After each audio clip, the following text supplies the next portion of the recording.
Hello, boys and girls. This is a revision application in preparation for your November test. On marking this application, consider the following.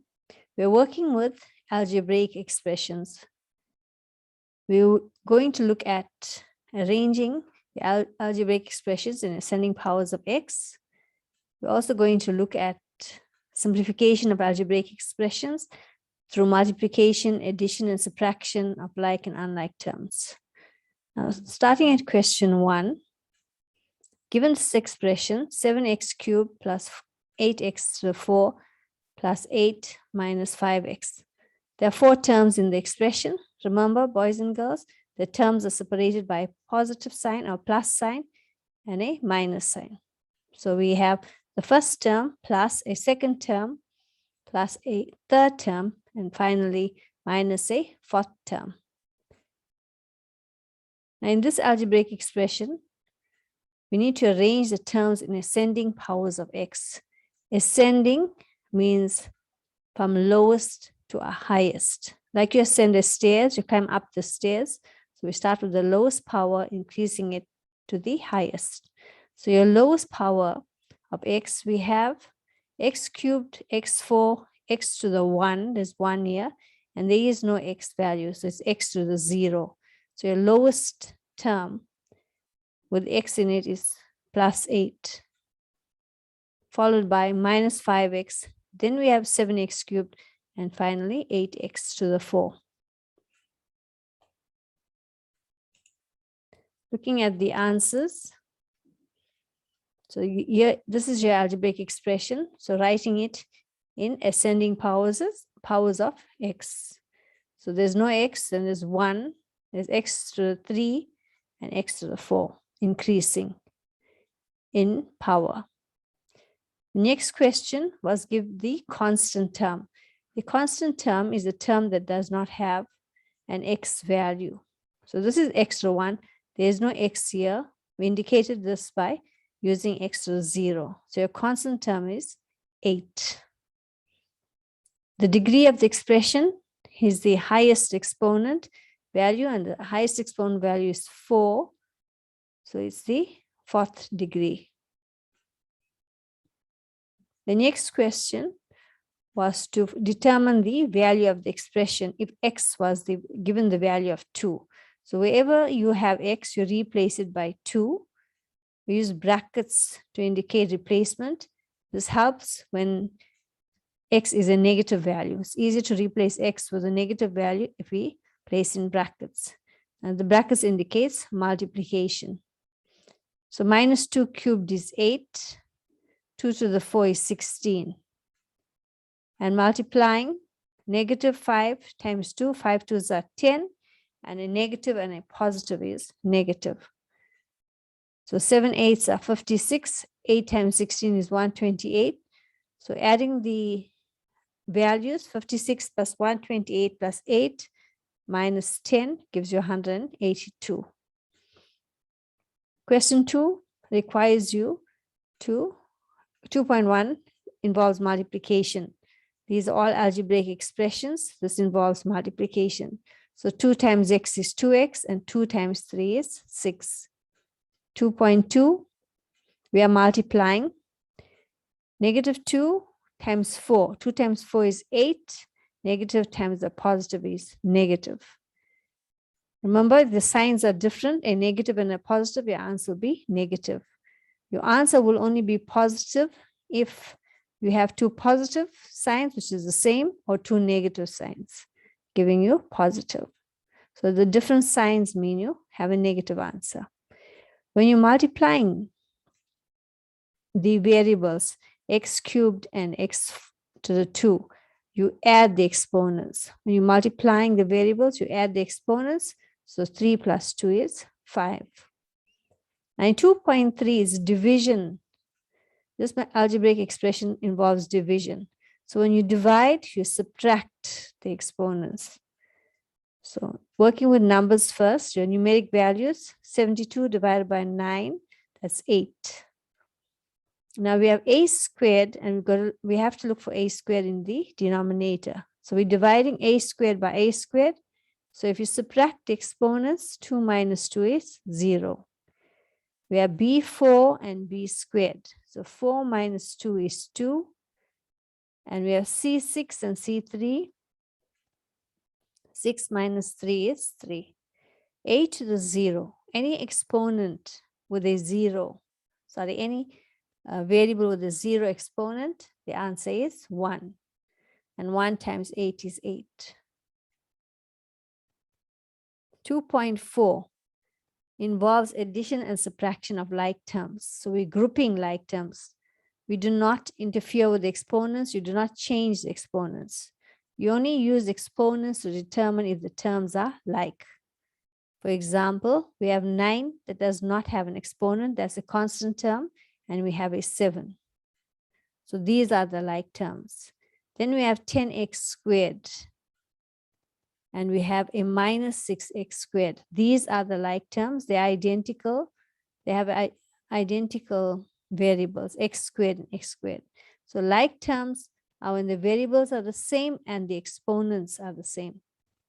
This is also an x, but this is x cubed. So this is not a like term with x squared and x squared. There is no other x cubed, so this will remain on its own. So 7x cubed is in your answer. Then looking at the like terms, which is 10x squared and minus 6x squared. So you add the numbers, the integers, 10 minus 6, add or subtract. So in this case, it's 10 minus 6, which is 4, 4x squared. We do not change the value of the exponents. We're only grouping the like terms. Exponent value stays the same. And this is 9 plus 7, which is 16. So you'll notice we still have the like terms, the x squareds, giving you an x squared in the answer, and we have an x cubed. We only change the exponents when we are multiplying, as in this case, or when we dividing. Looking at 2.5, we are now dividing. We have subtraction on the top, but we are dividing.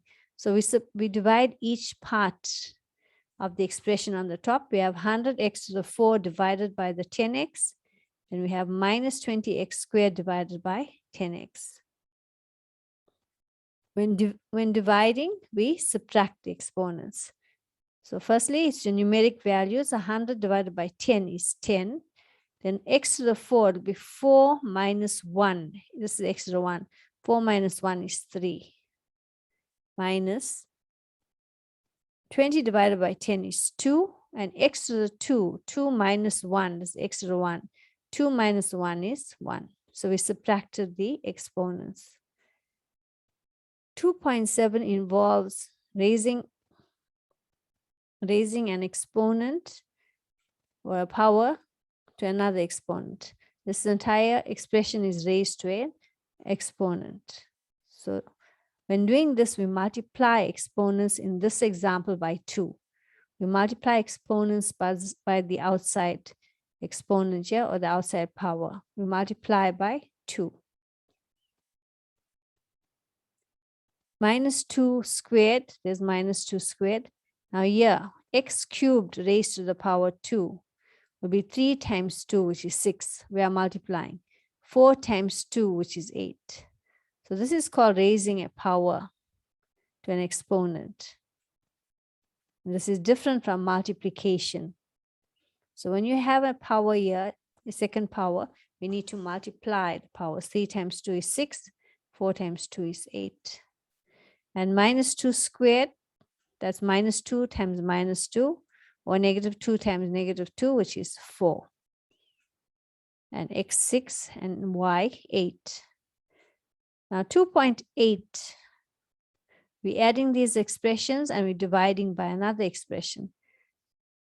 So the division means we are going to subtract. There's it, we are going to subtract exponents. So we divide each of the numerator by the denominator. On dividing, 16 divided by 4 is 4. X squared divided by x squared is 2 minus 2, which is x to the 0. And x to the 0 is 1. So we're leaving the 1 out, because 1 times 4 is 4. Or you can look at the fact that x2 cancels or divides into x2. So we don't have any x2 left over. But y, there's no y yet to subtract from the exponent. So we keep our y. Now here 4 divided by 4 is 1. You do not have to show the 1 here. x4 divided by x2. You subtract exponents. 4 minus 2 is 2. 2.9. We're working with the cube root. Now this was raised to a square or to a power.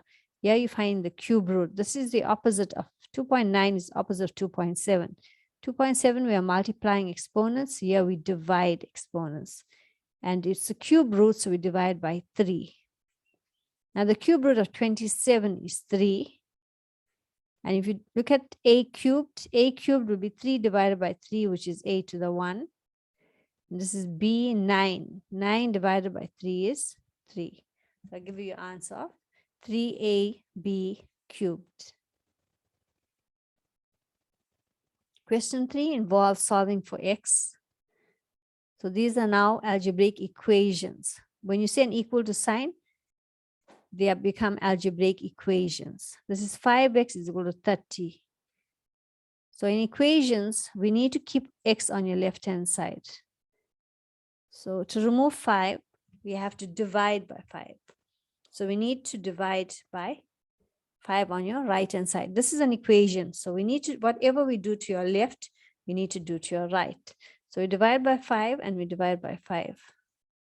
This gives you x, because 5 divided by 5 is 1. So the whole idea was to remove the number, so we only end up with x. And that is 30 divided by 5, which is 6. And you can check your answer. If x is 6, you can put in 6 in your equation. If x is 6, 6 times 5 is 30, which is equal to 30. So you can always substitute your answer in equations to see if your answer is correct. 3.2, we have 6x minus 6 is equal to 66. Now we need to remove minus 6 firstly. We have to remove 6 here as well as negative 6, because the idea is to find x. But you remove the number that's furthest away, which is minus 6. Now to remove minus 6, we have to add 6, because minus 6 or negative 6 plus 6 is going to give you a 0. So we don't have a 6 here, we removed it. Now to do that, to add a 6, we have to add 6 on that side. So 66 plus 6 is 72. So 6x is equal to 72. To remove this 6 here, we have to divide by 6. So we divide by 6. So x is 12. And you can test. 6 times 12 minus 6 is 66. 3.3. Okay, well, let's go to 3. We'll come back to 3.3. We'll go to 3.4. This is 3 to the 2x is equal to 81. Now, we're working with exponents here, or with powers. So we need to write 81 as a power. And 81 is 3 to the 4. Because 3 times 3 times 3 times 3 will give you 81. You're multiplying 3 4 times. Now, once we have this, 3 to the 2x is equal to 3 to the 4. It means that 2x is equal to 4, because both have 3 as your base. So it means your exponents 2x and 4 are equal. So 2x is equal to 4. And to work out x, we need to divide by 2. So 4 divided by 2 is 2. We're looking at 3.5. 3.5 involves equations, again, solving for x. So we've got 6x plus 3 is equal to 3 into, or multiplied into x minus 5. So when solving equations with brackets, we first remove the brackets. So this will give you 3 times x is 3x, 3 times negative 5, which is negative 15. To solve for x, we need to keep x on your left-hand side. So an easier way to do this is to move across your equal to sign. So we have 6x plus 3. Positive 3 means to get rid of it, we have to subtract 3. So we simply indicate the subtract 3 on your right-hand side. There's no need to indicate it on your left-hand side like we did earlier. Because if you indicate it yet, it means it's going to result in there being no value. So to make it a little easier for you, when there's a positive 3 and you need to remove it, you remove it on the right-hand side, -3.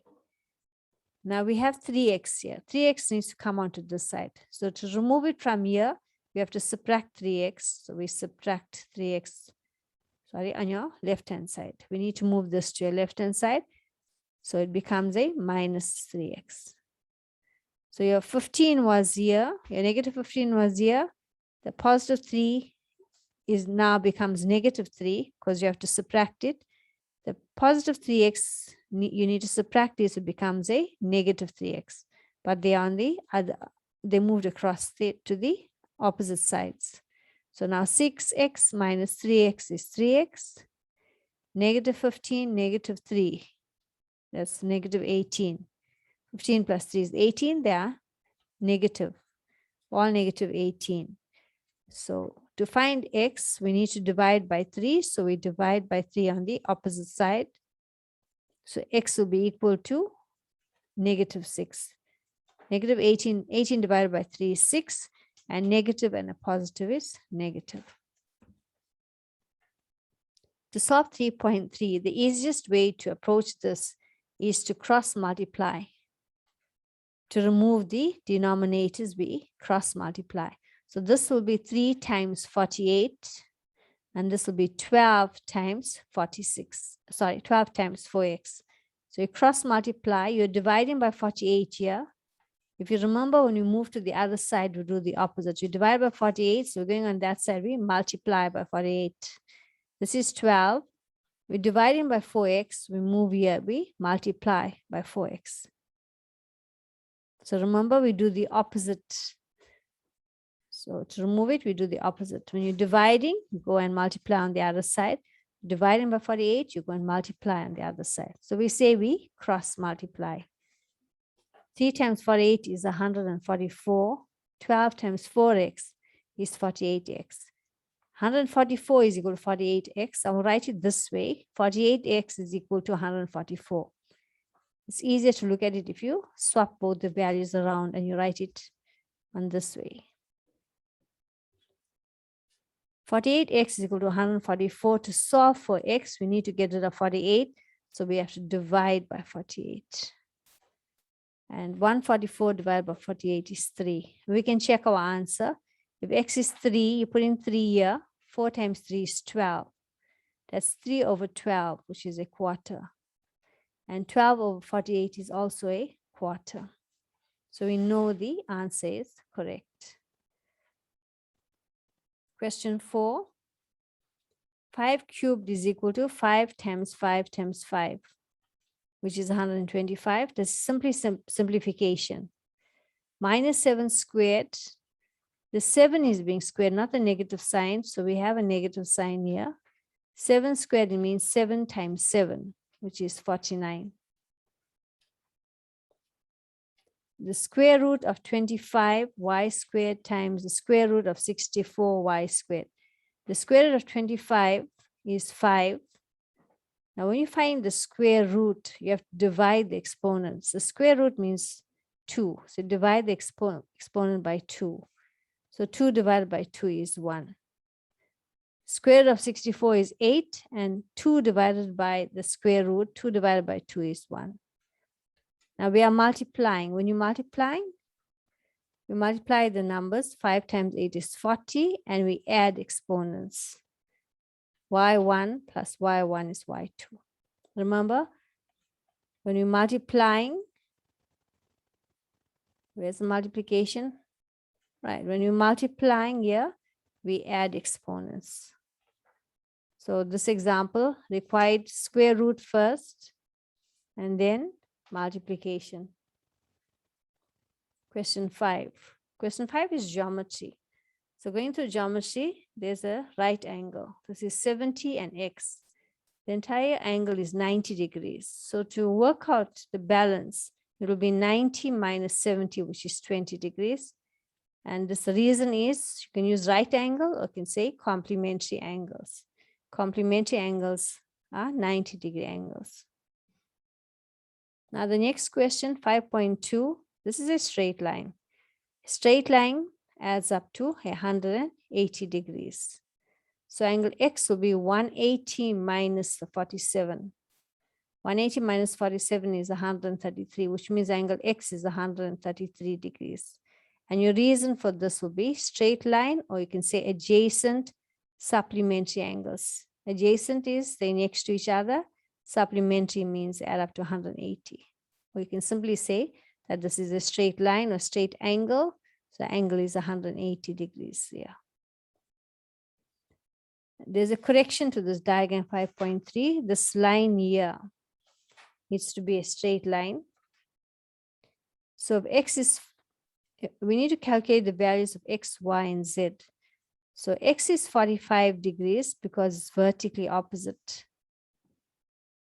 If you remember, vertically opposite forms an X, that's your X shape. That's vertically opposite. So X is 45.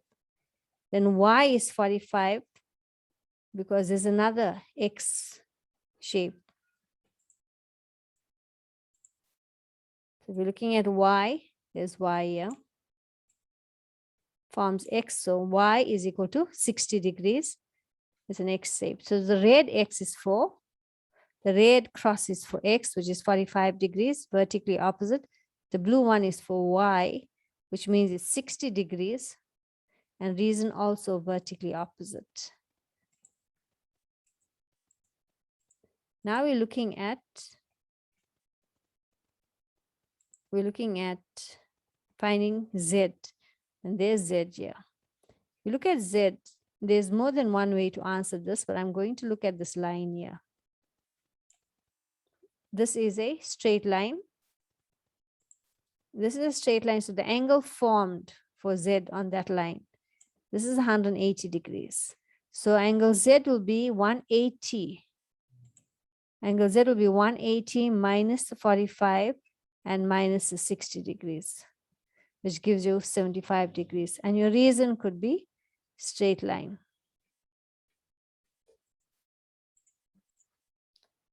Okay, we're looking at the next question, question 6.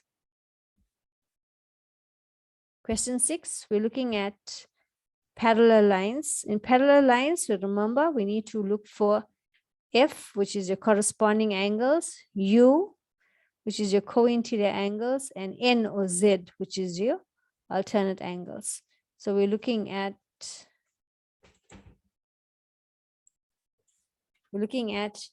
F shape. We're looking at your U shape, and we look at your N, or you can say Z.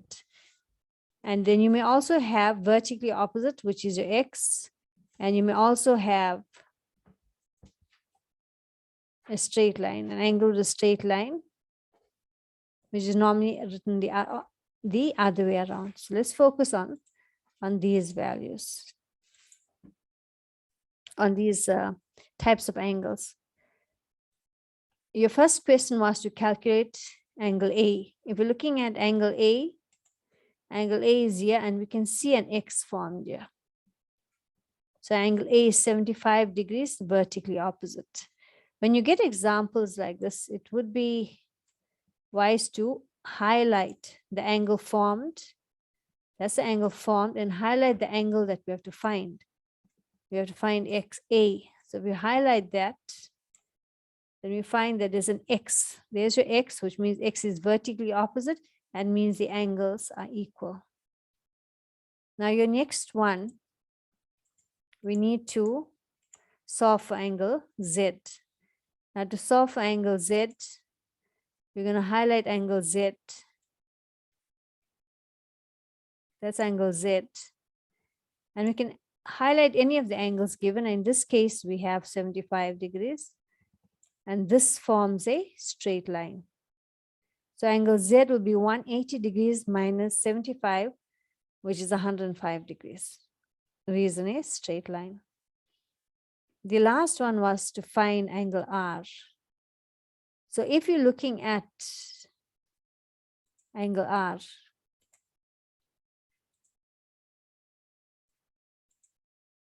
This is given, and angle R is given. Sorry, it's not given, we need to find. But these two don't form any of the shapes we've discussed. It would be the easiest way to solve something like this is to look at an angle that's closest to it, or one of these two angles, A and Z, that we solved. So let's look at working with Z, because we found Z. If you're looking at Z, this angle Z, now we're forming a shape. The shape is an F, and in F is corresponding angles, so which means this angle and that angle form the F. So it means angle R is equal to 105 degrees, which is the same as angle Z. Angle Z was 105 degrees, so angle R is 105. If you used angle A instead, you'd have had something like this. Angle A was 75. So this shape here is your U shape. According to your U shape is co-interior angles, which means the angles in the U add up to 180. So if this is 75, then angle R will be 180 minus 75 will still give you 105 degrees. There are many ways to work out all these angles. I have the solutions here. There are many ways to work it. There's many reasons for it. For example, angle Q was 75 degrees because it's corresponding.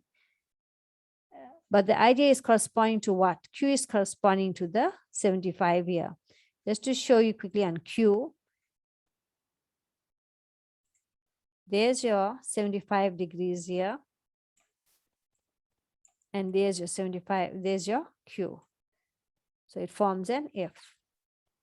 We can also say Q is vertically opposite to angle B if we found B, because Q is vertically opposite to B. B could have been 75 degrees because it's corresponding to angle A. So there are many reasons.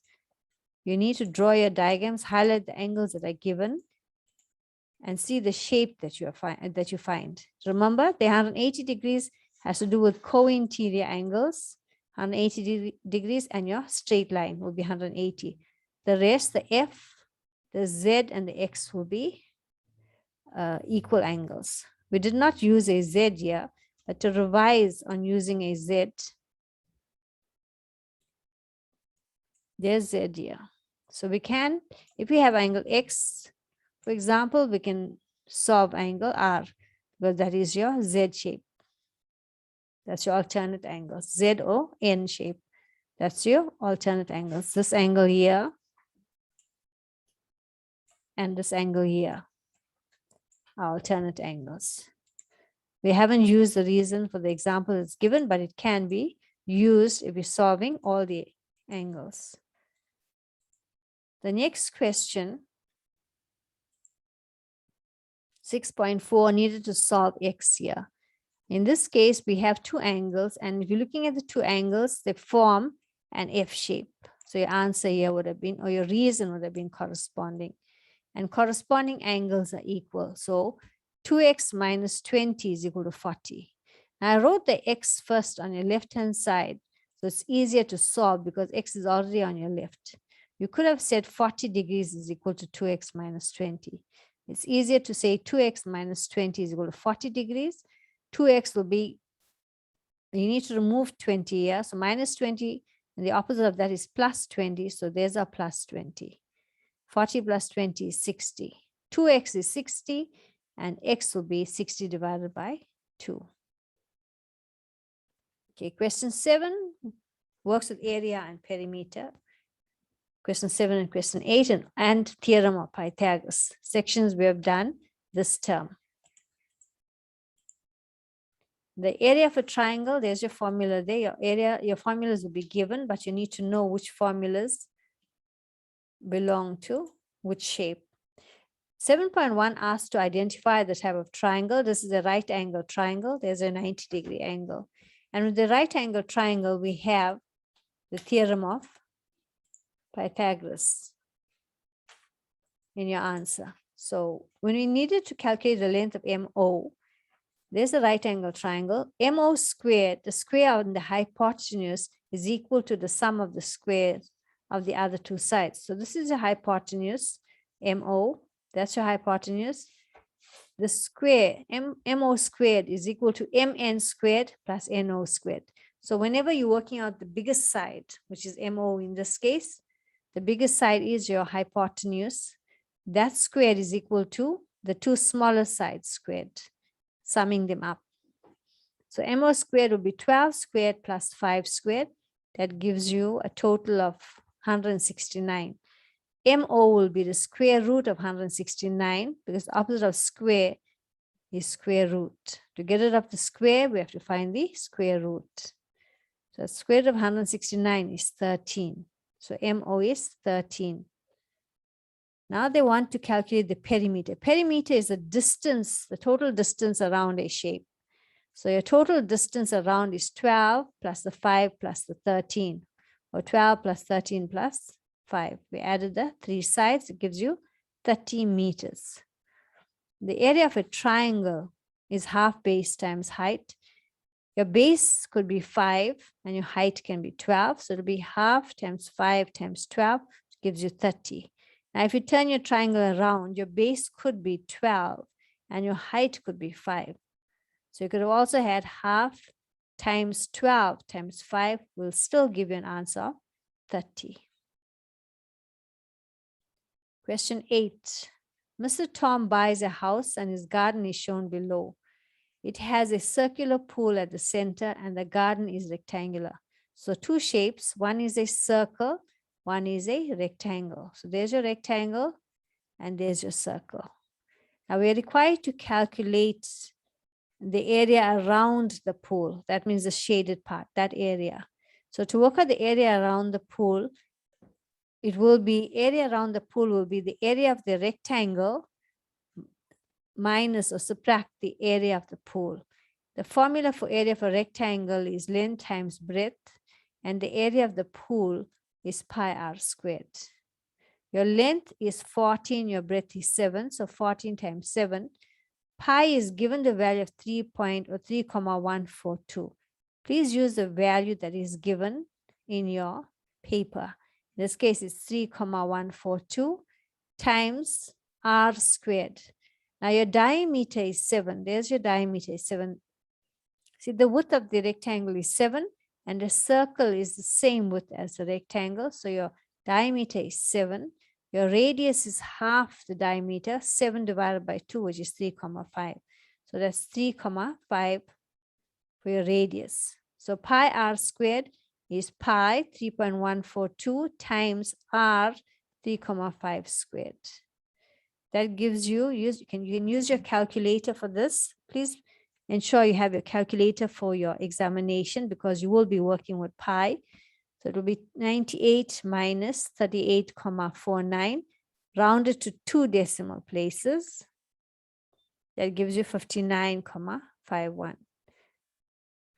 Boys and girls, you need to revise this application as well as some of the work we've done in term 3. There's a revision online on this channel with term 3 explained. So if you watch the video for term 3 revision and you watch this video, you should be prepared for your paper.